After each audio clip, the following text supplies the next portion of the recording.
प्रज्ञानांशुप्रतानि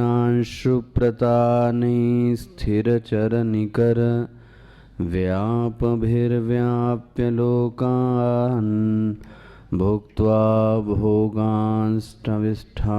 पुनरपि हि धिषणो भासितान् कामजन्यान् पीत्वा सर्वान् विशेषान् स्वपिति मधुरभुङ् मायया भोजयन्नो माया संख्यातुरीयं परममृतमजं ब्रह्म यत्तत्नतोऽस्मि।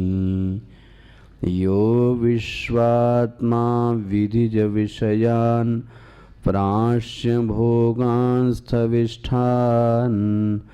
पश्चादन्यान् स्वमिति विभवान् ज्योतिषा स्वेन सूक्ष्मान् सर्वानेतान् पुनरपि शनैः स्वात्मनि स्थापयित्वा हित्वा सर्वान् विशेषान् विगतगुणगणः पात्वसौ नस्तुरीयः पात्वसौ नस्तुरीयः।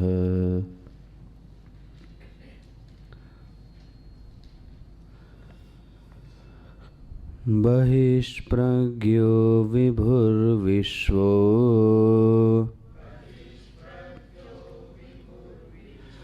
अन्तःप्रज्ञस्तु तेजसः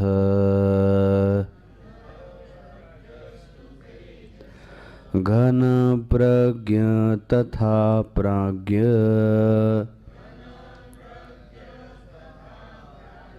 एक एव तिधा स्मृतः दक्षिणाक्षिमुखे विश्वो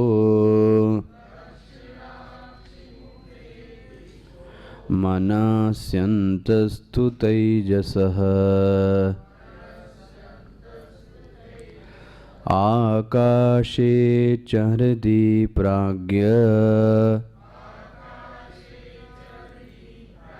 त्रिधा देहे व्यवस्थितः विश्वो हि स्थूलभुग्नित्यम् तेजसा प्रविविक्तभुक् आनन्दभुक् तथा प्राज्ञ त्रिधा भोगं निबोधत स्थूलं तर्पयते विश्वम् प्रविविक्तं तु तेजसम् आनन्दश्च तथा प्राज्ञम्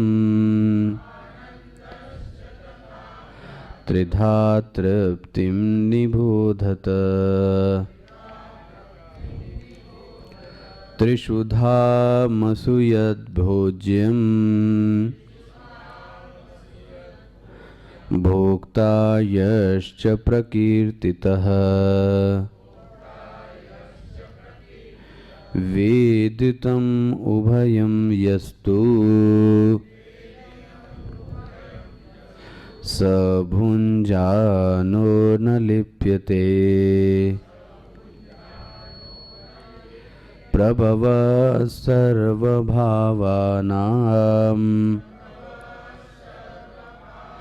सतामिति विनिश्चयः सर्वं जनयति प्राणः चेतोंशून् पुरुष पृथक् विभूतिं प्रसवं त्वन्ये मन्यन्ते सृष्टिचिन्तकाः स्वप्नमायासरूपेति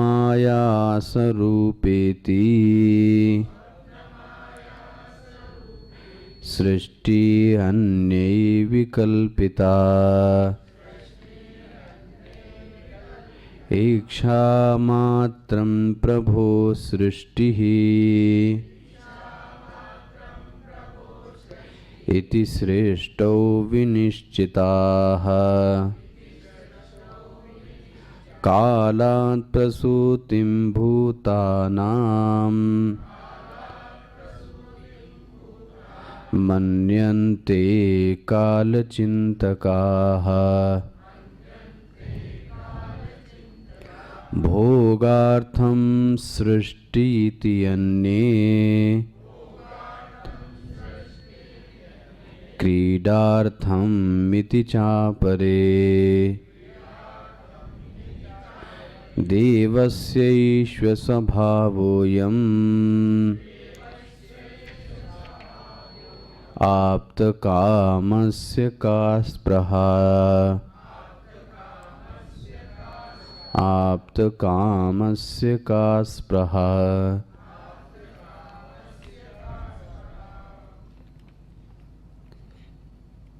पेज नंबर 41 का भाष्य देखिएगा। विभूति विस्तारः ईश्वरस्य सृष्टिः इति सृष्टिचिन्तकाः मन्यन्ते न तु परमार्थचिन्तकानां सृष्टावतार इति अर्थः। इंद्रो मायाभिः पुरुरूपयीयते इति श्रुतेः न हि मायाविनं सूत्रमाकाशे निक्षिप्यते न सायुधम् आरुह्य चक्षुर्गोचरं तामतीत्य युद्धेन खण्डश्छिन्नं परितं पुनः उत्थितं च पश्यताम् तत्कृत मायादि सत्तत्वचिन्तायाम् आदरो भवति तथा एवायं मायाविनः सूत्रप्रसारणं समः। सुषुप्त स्वप्न आदि विकार तद आरूढ़ माया विषमश्च तत्स्थः प्राज्ञ तेजस आदि सूत्र तद आरूढ़ाभ्यामन्यः परमार्थ मायावी स एव भूमिष्ठो माया छन्नो दृश्यमानः एव स्थितो यथा तथा तुरीक्यं परमार्थ तत्वम्। अतः तच्चिन्तायामेव आदरो मुमुक्षाणाम् आर्याणां न निष्प्रयोजानां सृष्टावदर इत्यतः सृष्टिचिन्तकानाम् एवैते विकल्पाः इति आह। स्वप्नमायास्वरूपेति स्वप्नस्वरूपा मायास्वरूपा च इति। इच्छामात्रं प्रभोः सत्यसंकल्पादि सृष्टि घटादि संकल्पना मात्रं न संकल्पनातिरिक्तं कालादेव सृष्टि इति केचित्। भोगार्थं क्रीडार्थम् इति चान्ये सृष्टिं मन्यन्ते। अनयोः पक्षयोः दूषणं देवस्यैष स्वभावो अयम् इति हि देवस्य स्वभावपक्षमाश्रित्य सर्वेषां वा पक्षाणाम् आप्तकामस्य का स्पृहा इति न हि रज्ज्वादीनां विद्यास्वभावव्यतिरेकेण सर्पाद्याभासत्वे कारणं शक्यं वक्तुम्।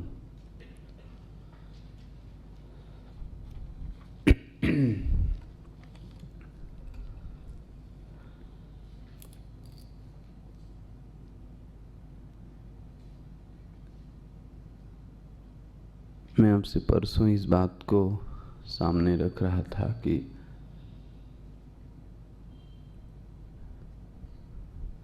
जो ये एक शब्द है फिलॉसफी या दर्शन, उसकी यह एक मांग होती है कि 3 विषयों पर चिंतन जरूर किया जाए। अब वो चिंतन कैसा भी हो ये इसकी परवाह नहीं है, लेकिन एक साधारण से जिज्ञासु को, जो एक सीकर है, एक साधक है, उसके मन में ये 3 प्रश्न जरूर आते हैं। और पहला प्रश्न होता है कि मैं कौन हूं, और दूसरा प्रश्न होता है कि मैं रहता कहाँ हूं। मैं कौन हूं, मैं रहता कहाँ हूं, मतलब ये जगत कौन है, ये जगत किससे बना। और तीसरा प्रश्न आता है मैं हूं, वो तो ठीक है, जगत है वो भी ठीक है, लेकिन आखिर इस जगत को बनाया किसने। तो बोलते हैं जगत जीव, जगत और जगदीश्वर। ईमानदारी से देखा जाए तो आपको नहीं लगता कि इन्हीं तीनों की तो तलाश है? मैं कौन हूँ, ये जीव कौन है, ये जगत क्या है, और ये जगदीश्वर कौन है, इन तीनों को ही क्या बोलते हैं? दर्शन। एक दूसरा इसका एंगल और है, मुझे लगता है जो देखने की दृष्टि है, किसी भी चीज को जो देखने की दृष्टि है, वह दृष्टि ही दर्शन कहलाती है। जरा इस बात को ध्यान से सुनिए, समझिए। मतलब अभी तो एक जन साधारण में ऐसा लगता है फिलॉसफी मतलब व्यक्ति अस्त व्यस्त है, बाल बड़े हुए हैं, कुछ पागलपन की बातें करता है, तो आदमी उसको टॉन्ट में कहता भी है कि ये व्यक्ति कैसा है? फिलॉसफिकल है। मतलब ऊट पटांग बात करने का नाम फिलॉसफी नहीं है, कुछ भी बोलने का नाम फिलॉसफी नहीं है। इस बात को कहीं स्वामी जी अच्छे से शेयर कर, यदि अभी किसी को मीडिया में और पेपर में छाना है, मुझको ही आना हो, अच्छा, तो 5 मिनट की देरी यह है कि मैं वो सब बातें कहूं जो ऋषियों और मुनियों ने जो कही हैं उसका उल्टा कह दूं, तो आपको पता है ब्रेकिंग न्यूज़ में वो चीज़ आ जाती है। मैं कह दूं कि ईश्वर मानने की कोई ज़रूरत नहीं है, तुम ही ईश्वर हो, ठीक है? सब कुछ खाने से काम चलता है, कोई ज़रूरी नहीं है कि शाकाहारी बना जाए। लो जी, अब ये कहते ही लोग आपको क्या करेंगे? यस, आप दुनिया में छा गए। मतलब बेतुकी बातें करने का नाम, और अच्छी बात यह कि सब कुछ चलता है। आज जितने भी बोलने वाले हैं सबके पास सुनने वाले भी, मेरे ख्याल से आपने देखा होगा, कुछ भी बोले वो। तो मैं आपसे शेयर करना चाहता हूं, किसी चीज को देखने का जो नजरिया है बना ना, वो नजरिया ही क्या कहलाता है? दर्शन। तो हम लोग कहीं ना कहीं किसी दर्शन से प्रभावित तो हैं ही हैं, और हमारा खुद का भी एक दर्शन हो सकता है। इसलिए एक दर्शन का पहला सूत्र ये कहा गया कि कोई वस्तु और कोई व्यक्ति बुरा और भला नहीं है। जरा ध्यान से इस बात को समझिएगा। इस दुनिया में कोई व्यक्ति, कोई वस्तु, कुछ चीज बुरी नहीं है। अगर कोई चीज बुरी है, हाँ जी, और गलत है जी, तो अपने देखने का नजरिया जरा आप सोच के देखो। इस दुनिया में कोई चीज बुरी नहीं है, बट उस चीज को देखने का हमारा नजरिया क्या है, वो नजरिया ही व्यक्ति को पुण्य, पाप और साधु और असाधु और दुराचारी और शिष्टाचारी बनाता है। तो निर्भर ये करता है कि हमारा देखने का, हाँ जी, नजरिया क्या है। अच्छा, नजरिया किसके प्रति? ये तीन ही हैं। जीव, जीव मतलब हम सब। तो मेरा एक फीमेल के प्रति या मेरा एक मेल के प्रति देखने का जो नजरिया है वो क्या है? आप देखना, यही व्यक्ति को पुण्य बनाता है, यही व्यक्ति को पापी बनाता है। तो वो व्यक्ति दोषी नहीं है, यहां कोई चीज दोषी नहीं है। दोषी है तो हमारा देखने का सिर्फ और सिर्फ नजरिया। हुआ ना? तो दृष्टि का ही नाम दर्शन है, ठीक है ना? दृष्टि का। और आपसे ईमानदारी से शेयर किया जाए तो यदि साधक ईमानदार है तो मैं आपसे बताऊं, उसकी धरातल में, उसके देखने के तरीके में अंतर भी आता जाता है। मैं फिर से शेयर करता हूं। हो सकता है उस चीज को वो पहले कुछ और निगाह से देखता हो, स्वाभाविक है, पहले वो किसी और निगाह से देखता हो, लेकिन यदि उसकी स्पिरिचुअल प्रोग्रेस हुई है तो आप ध्यान रखना, शायद मैंने आपसे शेयर भी किया होगा, स्पिरिचुअल प्रोग्रेस का मतलब एक्शन में बदलाव नहीं।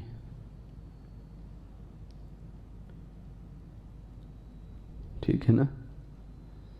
स्पिरिचुअल प्रोग्रेस को नापने का तरीका एक्शन में बदलाव नहीं।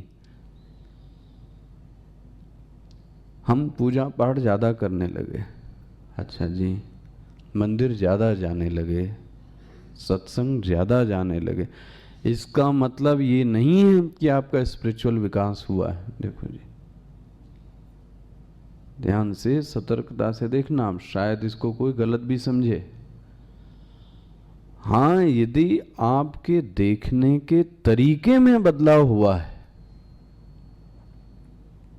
मैंने कहीं इसको आपको अच्छी भाषा में कहा होगा,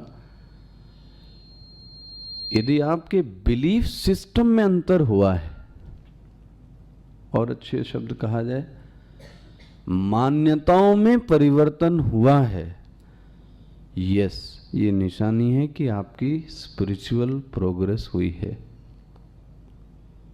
ये एक साधारण सा प्रश्न लोग पूछते हैं ना कि मेरा जीवन में आध्यात्मिक विकास हो रहा है या नहीं, इसकी पहचान क्या है? ठीक है ना? एक साधारण व्यक्ति भी जब कुछ अच्छा काम करता है तो उसके मन में थोड़े समय बाद ये प्रश्न आता है कि मैं ठीक रास्ते पे हूं या नहीं, मेरी साधना ठीक चल रही है या नहीं, इसका प्रमाण क्या है?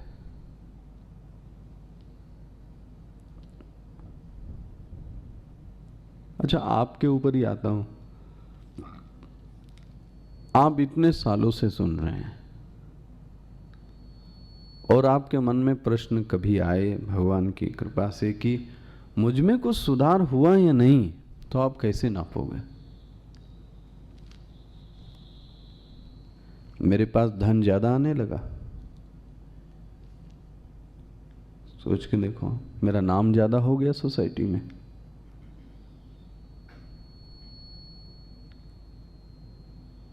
मैं बहुत ज्यादा विनम्रता को भी नहीं कह सकता, याद रखना, जहां स्वार्थ होगा व्यक्ति वहां विनम्र तो हो ही जाता है। तो मैं विनम्रता को देकर भी नहीं कह सकता, क्योंकि व्यक्ति धोखा दे सकता है। सबसे अच्छी एक सच्चाई यह है कि मुझ में सुधार हुआ है या नहीं, इसकी पहचान मैं कर सकता हूं, इसके अलावा दूसरा कोई जी जज नहीं कर सकता। सच्चाई तो यह है, ठीक है ना? मेरा विकास हुआ है ये मुझको पता लगेगा, दूसरा इसको जज नहीं कर सकता। और विकास हुआ है इसकी पहचान ये है ईमानदारी से, मेरे देखने के नजरिए में पहले से बदलाव हुआ है या नहीं। आप अपना अपना देखना,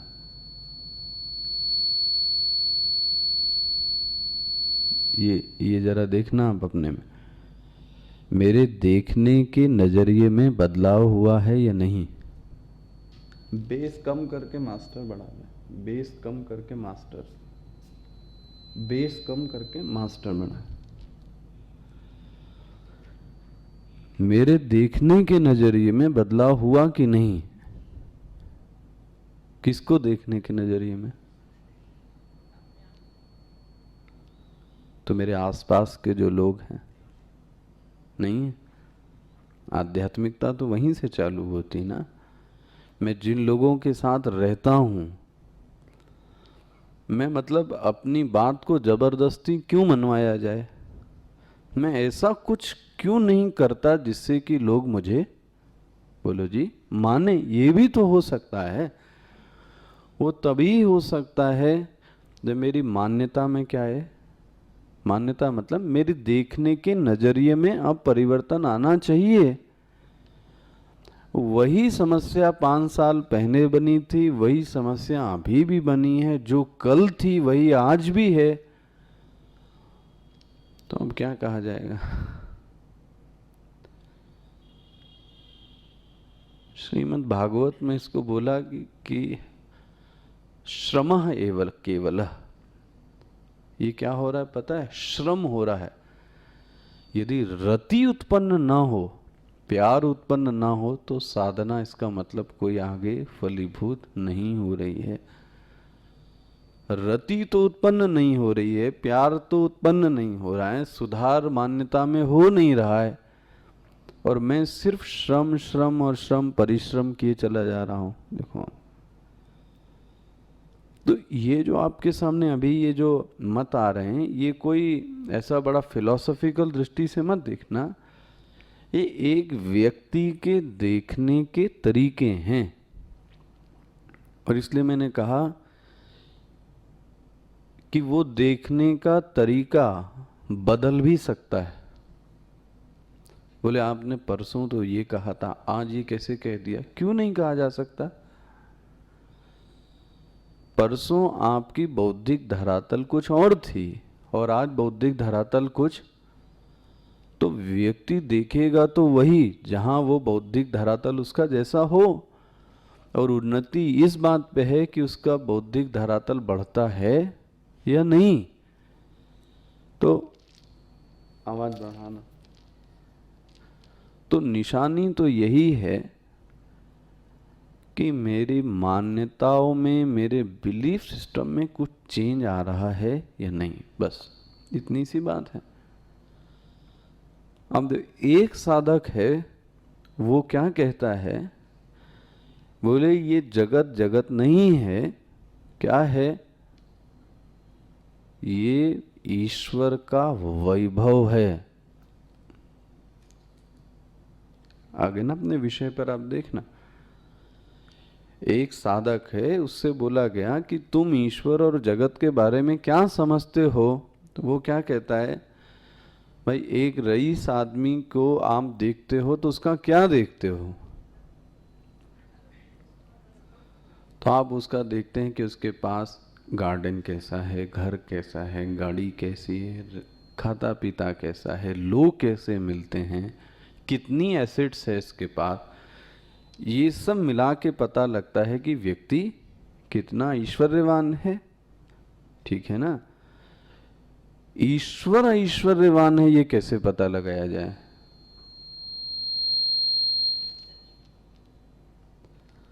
जगत के, ठीक है ना, जगत को देखकर पता लगता है कि ईश्वर कितना ऐश्वर्यवान है। तो इसलिए कल पंक्ति बोली गई थी, जगत ईश्वर का ऐश्वर्य है।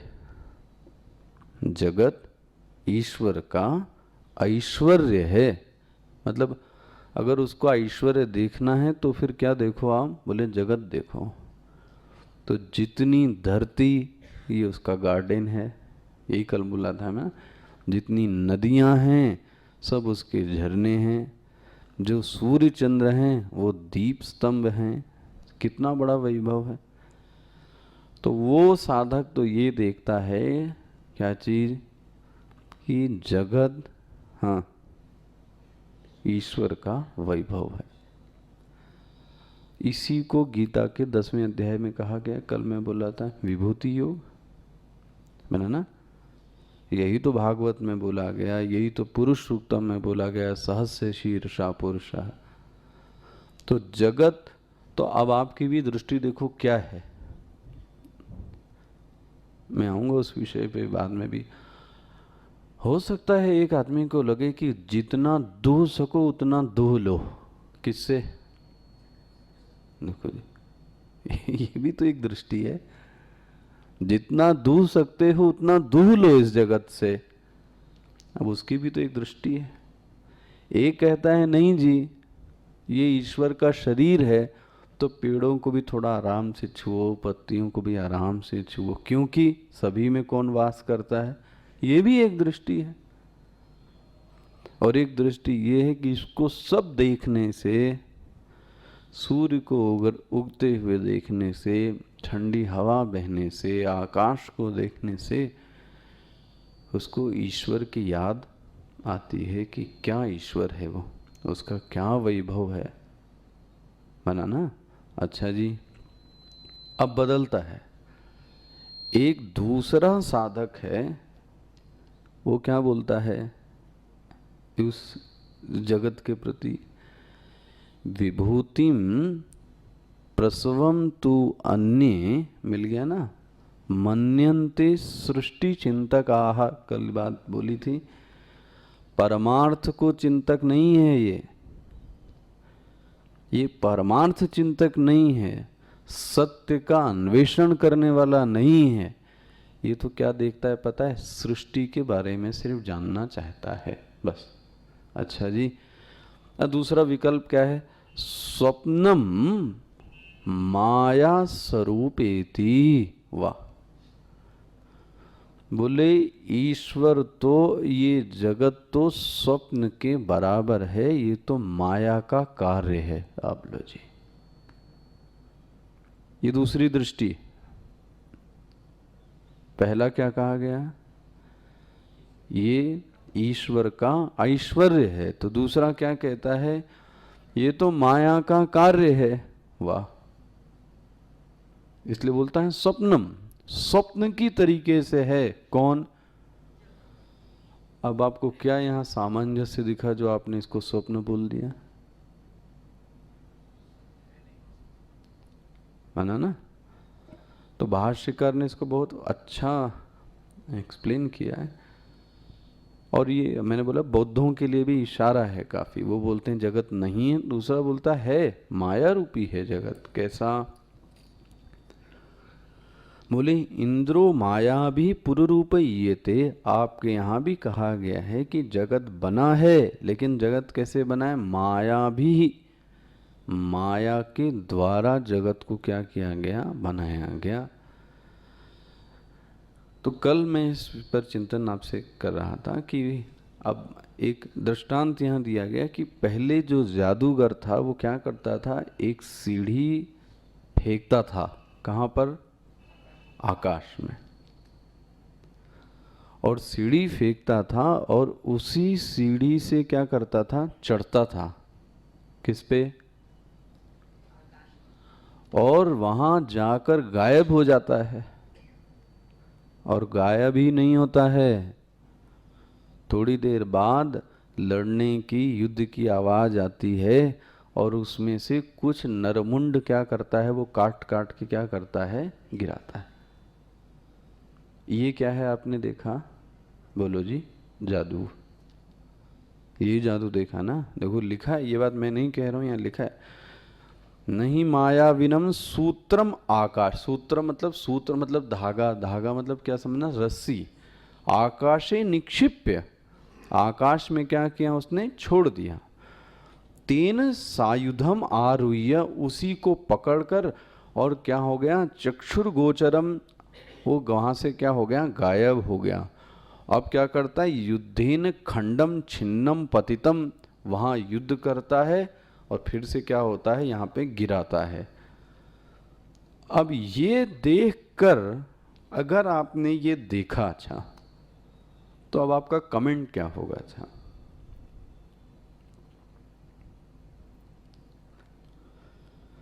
आपने देखा ना जादू? कभी देखा है ऐसा? कौन मार रहा है इसमें से? ये सीटी किस चीज की? स्पीकर की कि इनकी है?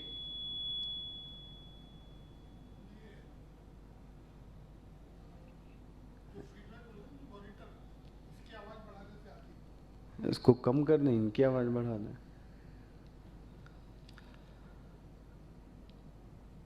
अगर आपके सामने ऐसा जादू किया जाए तो आपका कमेंट क्या होगा? अच्छा,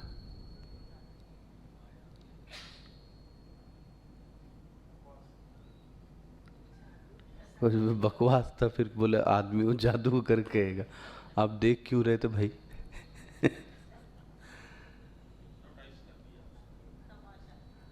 हाँ, ये तो पता नहीं, ये तो आपने देख, जादू सिर्फ इस बात का है कि वो आपके क्या करता है? बांध देता है, जिसको बोलते हैं ना, आपके नेत्रों को क्या करता है, ऐसी एक उसके पास शक्ति है। अब हमारे पास तो वो भी शक्ति नहीं है भाई, वेदांत पढ़ाते पढ़ाते। उस जादूगर के पास तो ये भी कम से कम, वो बांध देता है। किसको? नहीं, ऐसा हुआ ना, एक आपने सुना पीसी सरकार जो था ना, वो लेट आया 10 मिनट। सबको पता है 10 मिनट लेट आया। अब वो स्टेज से आके कहता है अपनी अपनी घड़ी देखो आप। सब बोलते हैं क्या हो रहा है, राइट टाइम हो रहा है, एकदम सही। अब उसने क्या किया, ये हिप्नोटाइज, सबको बांध दिया, और क्या है। लेकिन अब आखिरी में व्यक्ति उठता है तो कहता है ये सब, बोलो जी, सत्य नहीं है। क्या है? जादू। देखने के बाद भी, और कायदे से तो कहा जाए उसके प्रति कोई इज्जत और आदर का भाव भी जादूगर के प्रति नहीं है। इंटरटेनमेंट है बस, और क्या। कोई इज्जत का भाव तो नहीं है। अरे बोले वो जो जादूगर है ना, वो यहाँ पर भी मौजूद है, यहाँ पर भी जादू हो रहा है। कहाँ? बोले हमारे यहाँ। देखो क्या जादू हो रहा है, क्या बोलते हैं। ये लाइन में कल बोल रहा था, पुनः उत्थितम च पश्यताम, उसको देखने के बाद तत्कृत माया आदि, उसकी माया को देखकर अच्छे लोग तो उसका आदर नहीं करते। क्या करते हैं? कोई बहुत ज़्यादा उसको इज्जत नहीं देते। लिखा है ना, चिंतायाम आदरो भवति तथा एवायम। देखो इसी तरीके से यहाँ भी मायावी है। ओहो, और वो चढ़ गया कहाँ पर? कहाँ पर? तीनों अवस्थाओं में। वो जो तीनों अवस्थाएं हैं वो उसकी रस्सी हैं, उसी पे वो चढ़ता है। कौन? कौन? मायावी। अब देखो कौन चढ़ता है। जागृत अवस्था में चढ़ गया तो उसका नाम क्या पड़ गया? बोलो जी, विश्व। स्वप्न अवस्था में चढ़ गया तो क्या नाम पड़ गया? तेजस। सुषुप्ति में चला गया तो क्या नाम पड़ गया? और वहीं पे मार के गिराता है। किसको? तेजस को, प्राज्ञ को, विश्व को मार के गिराता है। ध्यान से देखना, रस्सी क्या हो गई? अवस्थाएं। अवस्थाओं में जो उपहित है, जो कल आपने देखा, विश्व, तेजस, प्राज्ञ, वो उन्हीं को क्या करता है? मारता है। और मार के क्या करता है? लेकिन आपको पता है, जब वो मायावी चढ़ता है जादूगर, तो वो ऐसा बांध लेता है कि असली जादूगर नहीं चढ़ता। असली जादूगर कहाँ रहता है पता है? नीचे ही रहता है। ना तो वो युद्ध करता है, ना तो वो चढ़ता है, ना तो कोई आवाज करता है, वो वहीं बैठा रहता है। लेकिन लगता है कि एक मायावी क्या हो गया ऊपर। बोले यहाँ भी ऐसा ही हो रहा है। एक मायावी जागृत अवस्था में जाता है, वहाँ तांडव मचाता है, स्वप्न में जाता है, वहाँ करता है, सुषुप्ति में जाता है, मार के सबको गिराता है। लेकिन असली जो मायावी है वो वहीं नीचे बैठा है। वो कौन है? तुरीय। देखो देखो, बहुत ही सुंदर उपमा दी है, देखना क्या कहते हैं। सुषुप्त स्वप्न आदि विकास, मिल गया आपको? पेज नंबर 42 पे ही है। सुषुप्त स्वप्न आदि विकास तद आरूढ़ माया विषमश्च तत्स्थः प्राज्ञ तेजस आदि सूत्रम आरूढ़ आव्य परमार्थ मायावी सह एव भूमिष्ठः। वो असली जो मायावी वो कहाँ बैठा है पता है? न तो वो चढ़ा, न तो किसी को काटा, न तो उसने कुछ चिल्लाया। बोले ये जीवन में ऐसे ही एक तुरीय तत्व है, जिसको हम आप बोल रहे थे प्योर कॉन्शियसनेस। उसका जागृत, स्वप्न, सुषुप्ति किसी से कुछ भी लेना देना सह एव भूमिष्ठः, वो अभी भी है। और कहाँ है? आपके पास में ही बैठा हुआ है। और पूरा जगत क्या कर दिया उसने? बोलो जी। बैठा यहाँ है और क्या बन गया? पूरा का पूरा जगत बन गया। स एव भूमिष्ठः माया क्षण्णो दृश्यमाना एव स्थितः यथा तथा तुरीयाख्यम परमार्थ तत्वम। असली जो मायावी है उसका नाम है तुरीय। वो चुपचाप शांत बैठा है वहीं पर। इसलिए जो ज्ञानी व्यक्ति है ना, वो जगत के प्रति बहुत ज्यादा आदर की बुद्धि, कल ये बात बोली थी ना, क्योंकि जब उसको सब पता लग जाता है कि दुनिया किसी काम की चीज ये है नहीं। सच्चाई यही है।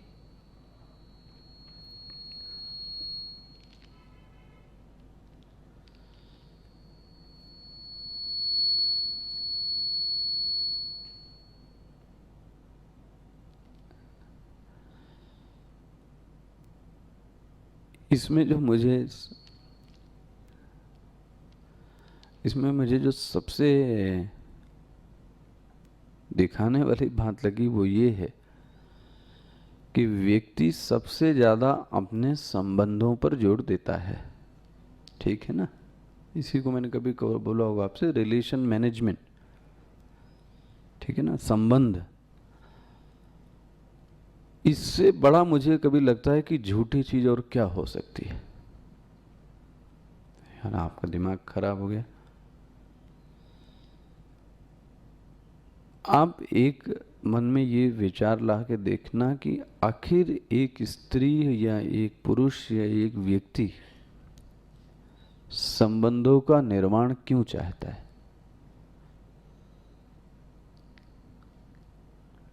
ठीक है ना? सोच के देखो जरा। क्या मन में आपके उत्तर फुरफुराता है? एक स्त्री, एक पुरुष, एक जीव एक दूसरे से क्या बनाता है? संबंध बनाता है। आखिर क्यों? अरे तुम्हें अपने घर में भी तो दाल रोटी चावल तो खाना पीना मिलता है, फिर दूसरे के साथ क्यों? क्या उत्तर आएगा?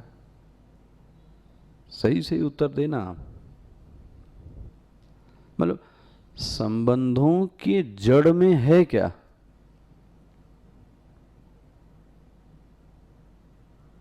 अब ऐसा लगता है मानो सब संबंध मैं ही बना रहा हूं। आप तो तुरी एकदम प्योर कॉन्शियस में बैठे हैं। असली मायावी में ही हूं। सोचो भैया, बताओ। पहला यही, दो ही चीजें हैं। मतलब हर आदमी, और मैं कहता हूं आदमी नहीं, एक कुत्ता भी, एक जीव भी सिर्फ दो चीज चाहता है। आपसे बताऊं, तीसरी चीज की डिमांड नहीं करता। वो दो डिमांड ये हैं, लव एंड सिक्योरिटी। सोच के देखो आप जरा। व्यक्ति ये चाहता है कि मैं जिस प्यार करता हूं मुझे कोई प्यार करे, और ये सबकी मांग है। मतलब देखो, आप मनुष्य की नहीं, अगर आप एक कुत्ते के ऊपर भी हाथ फेर दें तो कुत्ते को भी लगता है कि इस मालिक ने मुझे क्या किया? प्यार। वो भी खुश हो गया। एक गाय है, एक गाय की ललेरी पर अगर आप हाथ फेर दें उसके नीचे, उसके सिर के, तो वो भी क्या होती? खुश हो गई। तो व्यक्ति को जो सबसे पहली चीज चाहिए वो क्या है? प्रेम। अच्छा, कोई प्रेम देवे लेकिन ये कहे कि मैं सुरक्षा नहीं दूंगा। अब बोले ना, मुझे प्रेम के साथ हाँ सुरक्षा भी चाहिए, लव एंड सिक्योरिटी। मेरा मूलभूत प्रश्न यही है, क्या ये चीजें पूरी हो रही हैं?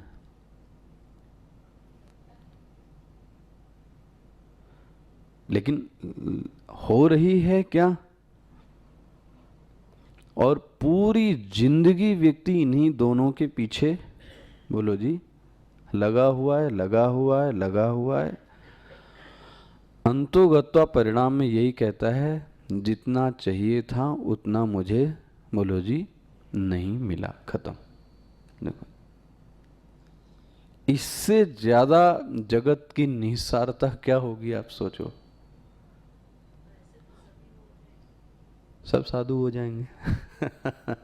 नहीं, इसका उपाय इन दोनों को देने वाला एक व्यक्ति है, यदि उससे जुड़ जाएं तो। उससे हम जुड़ना नहीं चाहते, हमको भरोसा उस पे। यहां कोई गृहस्थ को बुरा नहीं कहा जा रहा है, लेकिन गृहस्थ बनने के बावजूद तुमने उस पे इतना भरोसा कर लिया, जिस पे वो भरोसा करता है उस पे तुम भी भरोसा कर सकते हो। अरे मैं तो बार बार, आपके यहां तो गृहस्थ संत ज्यादा हुए, कहां था उनका विश्वास? उस पे था ना, तो फिर आपने कहां से कह दिया? एक भरोसो, एक बल, एक आस, विश्वास, यही एक चीज मैं आपसे बताऊं जो व्यक्ति को बहुत बल देती है। कभी आप पलट के देखना, हालांकि डर लगेगा इस चिंतन से आपको, जिस शिवलिंग की आप पूजा करते आए 10 साल से, एक ये सोच के देखो कि ये पत्थर हुआ तो, सोच के देखो। अच्छा, जिस मूर्ति की आप पूजा करते वो अगर पीतल की रही तो, है क्या वो पत्थर? मतलब मुझे ऐसा क्यों ना, मैं जैसे पूजा कर रहा था तो उसमें लगता है कि जब आप आर्कियोलॉजी और एंथ्रोपोलॉजी में जाएं तो वहाँ पत्थर का बहुत एनालिसिस होता है, ओवल शेप का है तो राउंड शेप है, तो ये जिसको आप शिवलिंग कहते हैं वो उसको पत्थर कहते हैं, और उस पत्थर का टाइप भी बता देंगे, उसकी सरफेस पे ये साइन क्यों है वो भी बता देंगे, कितने साल पहले था वो भी बता देंगे। लेकिन आपको पता है, ये भी सत्य है कि लगता है इसी पत्थर ने मुझे 10 साल में क्या क्या, बोलो जी, क्या नहीं दिया, ये बताओ जा। जो जो आपको चाहिए था और जो जो उचित मांगे थी, वो मांग उसने क्या की, बोलो जी। अब आप बताओ, पत्थर ने पूरी की कि पत्थर में रहने वाली भावना? हो सकता है ये चिंतन आपके सामने, बड़ा डर लगता है, अगर ये पत्थर ही निकला तो क्या होगा। इस चिंतन को जब व्यक्ति सोचता है ना, तो जगत से बहुत ज्यादा आशा, बोलो जी, नहीं करता है। उसको क्या लगता है, ये सब माया का बना हुआ है, जिसने बनाया है उससे दोस्ती की जाए ना, इससे माया से दोस्ती क्यों की जाए।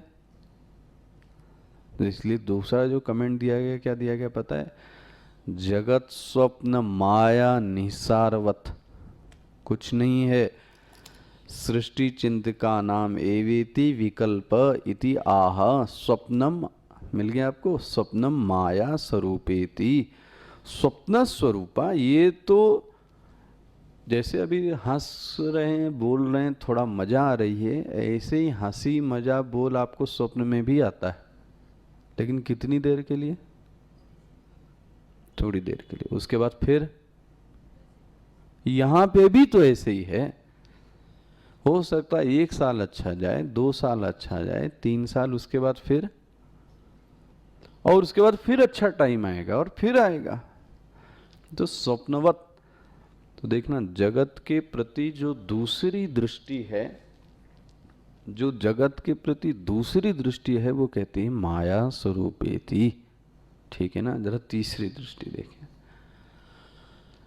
एक बोलता है जगत ईश्वर का ऐश्वर्य है, तो एक बोलता है ये माया सदृश समान है, तो तीसरा बोलता है नहीं जी, इच्छा मात्रम प्रभोः सृष्टि इति सृष्टौ विनिश्चिताः। ये तीसरी दृष्टि है। ये कहता है कि जगत ईश्वर की इच्छा है, उसकी इच्छा का परिणाम है। अब ये भी आपने सुना ही है, ये भी जगत में मत है कि वो खाली बैठा था, बोर हो रहा था अकेले में, तो उसके मन में आया कि कोई तो होना चाहिए मेरे साथ भी। तो अपनी उसने उदासी को दूर करने के लिए उसने क्या किया? बोलो जी, सृष्टि रच दी। लो जी, सुना ना? तो उसकी इच्छा से हुआ। उपनिषद में भी ये बातें आई कि उसने कामना की और कामना के फलस्वरूप जगत आया। लोग कहते हैं कि नहीं, ये जगत तो ईश्वर की इच्छा का परिणाम है। अब बोलो जी, ये भी मत है ही नहीं जगत में। इसमें से कौन सा मत नहीं है आप बताओ? तीनों मत अभी अभी हैं। अगर आप समाज में जाएं तो आपको लोग कहेंगे नहीं ये तो ईश्वर का शरीर है, कोई कहेगा अरे, जो थोड़ा ज्ञान में होगा वो कहेगा एकदम माया सदृश है, तीसरा क्या कहेगा? ईश्वर की इच्छा का कारण है। इच्छा मात्रम प्रभु हो सृष्टि इति सृष्टो। लो जी, चौथा आ गया। वो क्या बोलता है? ये कोई ईश्वर की इच्छा नहीं है। क्या बोलता है? सब कुछ काल के कारण है। लो जी, कालात प्रसूतिम भूतानाम मन्यन्ते काल चिंतकाः। कौन से चिंतक? कौन से चिंतक? सृष्टि चिंतक नहीं, परमार्थ चिंतक नहीं, ईश्वर चिंतक नहीं, सत्य चिंतक नहीं। ये कौन से चिंतक हैं? तो वो अब इसका मॉडिफाइड रूप क्या है? काल चिंतका मतलब, हाँ, काल चिंतका मतलब ज्योतिष, इसका जो मॉडिफाइड रूप है। कई व्यक्ति आपको कहते मिलेंगे ये सुख आया तो किसके कारण? काल के कारण। समय था इसलिए आया। अच्छा, चला गया तो किसके कारण चला गया? समय के कारण चला गया। मतलब आपने कोई होता हर काम वो क्या देख के करेगा? चौगड़िया देख कर करता है। देखा आपने? यहाँ शब्द क्या बोलते हैं? कैलेंडर में भी छपा रहता है भी। अच्छा, चौगड़िया से देखने के बाद क्या दुख नहीं आता है? सोच के देखो आप, क्या दुख नहीं आएगा? मतलब ये जो ज्योतिषी है ना,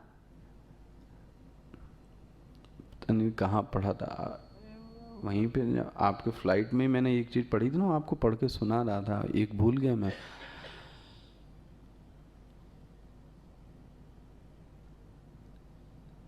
अगर अपने गृहस्थ को दो लोगों से बचने का प्रयास करना चाहिए, वो घर को तबाह करके रख देते हैं।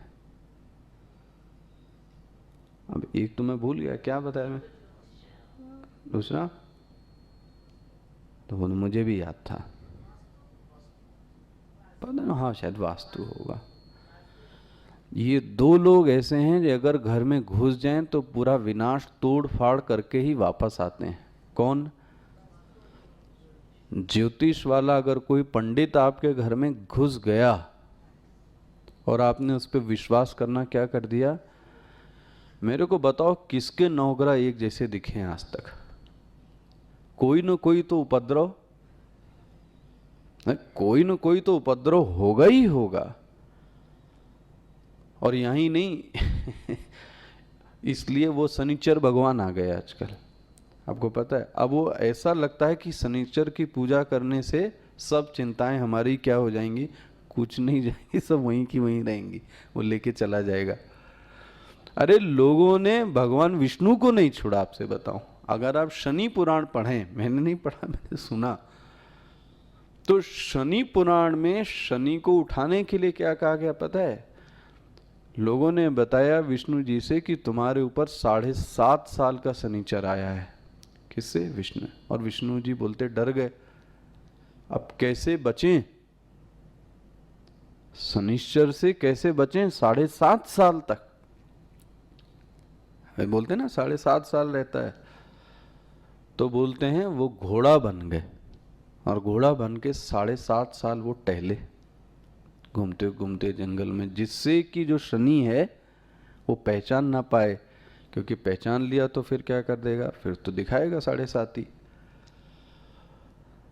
जब 7.5 साल पूरे हो गए विष्णु जी के, तो विष्णु जी बड़े खुश हो गए और वो शनिचर के पास गए।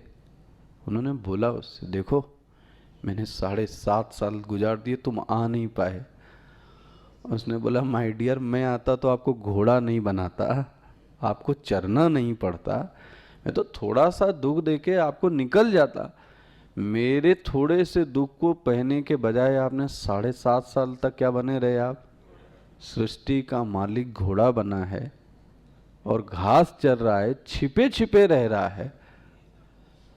इसलिए बोलते हैं शनि भगवान की क्या कर दे, आप करो पूजा और वो सब करो, वो उसमें रुकावट नहीं, बट ईश्वर से ज्यादा स्थान देने की कोई जरूरत नहीं है।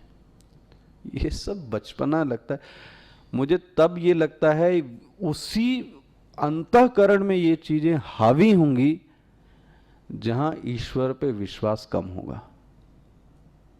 ये बात आप गांठ बांध के रख लेना।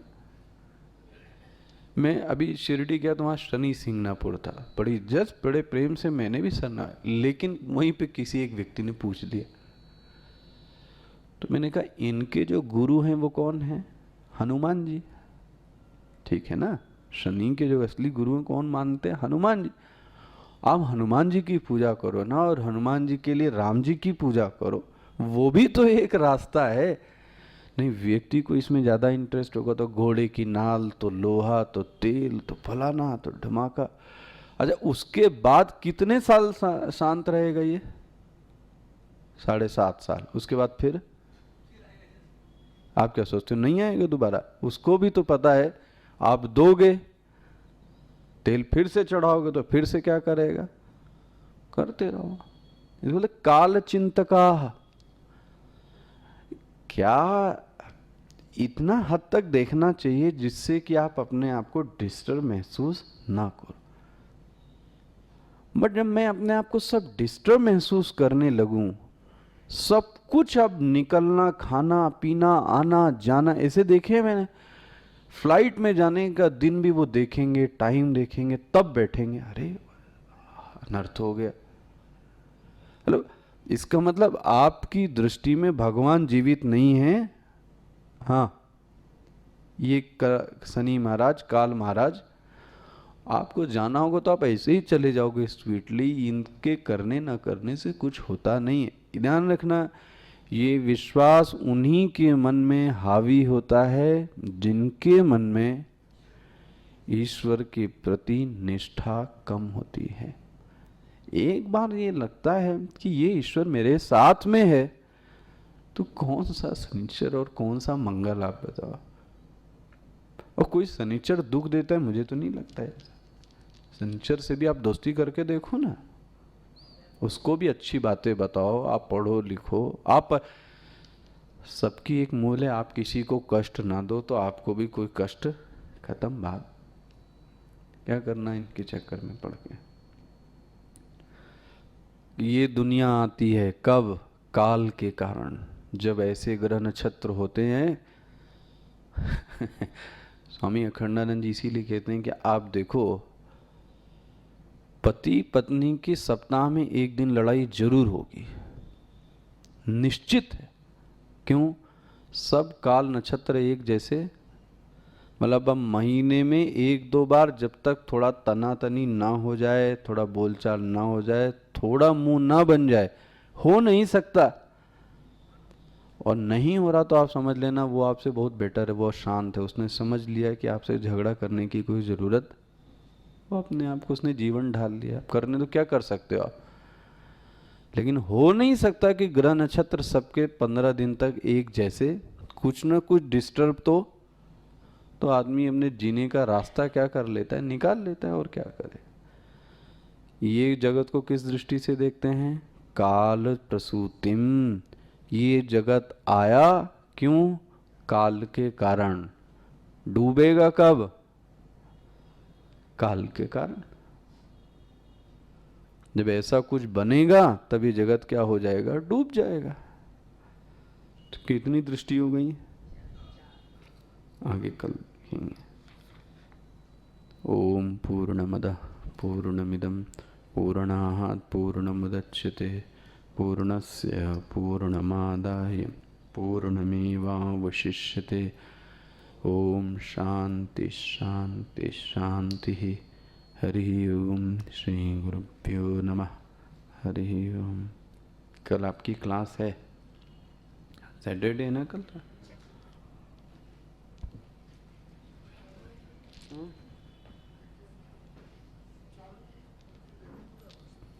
क्या चीज?